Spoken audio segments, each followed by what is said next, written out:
నాటుకోడి కూర అంటేనే చాలా మందికి ఇష్టం. అలాంటి నాటుకోడి ధరలు కూడా మార్కెట్లో విపరీతంగానే ఉన్నాయి. సంక్రాంతి పండుగ వచ్చిందంటే వాటి ధరలకు రెక్కలు వస్తాయి.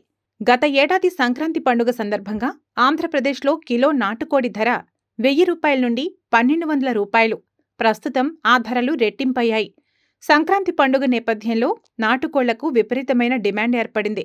గ్రామ దేవతలకు మొక్కులు తీర్చడంతో పాటు అతిథులకు నాటుకోడి వంటకాలు పెట్టడం ఆనవాయితీ. దీంతో కేజీ కోడి ధర 2000 నుండి రూ.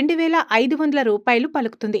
వైరస్ల కారణంగా నాటుకోళ్లు పెంచేవారి సంఖ్య గణనీయంగా తగ్గడంతో కోళ్ల సంఖ్య విపరీతంగా తగ్గగా ఇదే అదునుగా వ్యాపారులు రేట్లు విపరీతంగా పెంచేశారు. దానికి తోడు సమ్మక్క సారలమ్మ జాతర సమీపిస్తుండటంతో బ్రాయిలర్ కోళ్ల ధరలు కూడా విపరీతంగా పెరిగాయి. ప్రస్తుతం కిలో చికెన్ మార్కెట్లో 300 నుండి రూ. 350 పలుకుతోంది.